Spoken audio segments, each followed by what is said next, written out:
സ്കൂളുകളിലെ 1-ാം ക്ലാസ് പ്രവേശനം 6 വയസ്സാക്കാൻ ഒരുങ്ങി കേരളവും.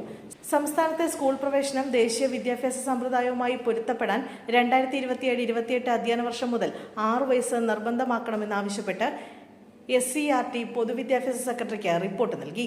പരിഷ്കാരം നടപ്പാക്കാൻ 5 വയസ്സുള്ള 1 ലക്ഷത്തോളം കുട്ടികളെ സ്കൂളിൽ നിന്ന് മാറ്റി നിർത്തേണ്ടി വരും.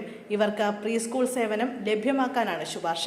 കുട്ടികളെ 1-ാം ക്ലാസ്സിൽ ചേർക്കുന്ന പരമ്പരാഗത രീതി മാറുമ്പോൾ രക്ഷിതാക്കൾക്കുണ്ടാകാവുന്ന പ്രശ്നങ്ങൾ അഭിമുഖീകരിക്കാൻ ബോധവൽക്കരണം സംഘടിപ്പിക്കണമെന്നും SCERT ആവശ്യപ്പെട്ടു.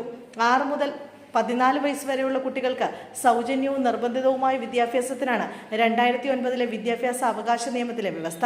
1-ാം ക്ലാസ് പ്രവേശനം 6 വയസ്സാക്കാൻ 2020 ദേശീയ വിദ്യാഭ്യാസ നയത്തിലും നിർദ്ദേശമുണ്ട്. രാജ്യത്തെ മിക്ക സംസ്ഥാനങ്ങളും ഇങ്ങനെ മാറിക്കഴിഞ്ഞു. കേന്ദ്ര സർക്കാർ നിരന്തരം കത്തയച്ചിട്ടും കേരളം ഇതുവരെ നടപ്പാക്കിയിട്ടില്ല. ഡൽഹിയും കർണാടകവും നടപ്പാക്കുന്നുണ്ടെങ്കിലും മാറ്റത്തിനുള്ള നടപടികൾ ഈ സംസ്ഥാനങ്ങളിൽ തുടങ്ങിക്കഴിഞ്ഞു. കുട്ടികളുടെ മസ്തിഷ്ക വികാസത്തിന്റെ 85% 6 വയസ്സിന് മുമ്പാണ് സംഭവിക്കുന്നത്. ഈ നിർണായക ഘട്ടം അക്ഷരാഭ്യാസം പോലുള്ള ഔപചാരിക പഠനത്തിന് പകരം കളി അധിഷ്ഠിത സാമൂഹിക വൈകാരിക കഴിവുകൾ വികസിപ്പിക്കാൻ വിനിയോഗിക്കണമെന്നാണ് SCERTയുടെ അഭിപ്രായം.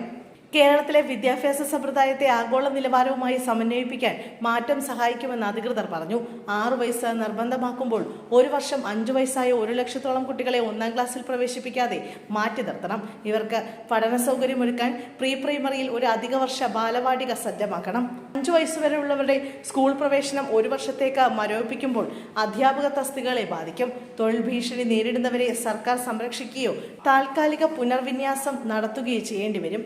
പ്രവേശനം 1 വർഷം നിലയ്ക്കുമ്പോൾ ഫണ്ടിലും സ്കൂൾ തല വിഭവ വിന്യാസത്തിലും ഹ്രസ്വകാല വെല്ലുവിളി നേരിടും.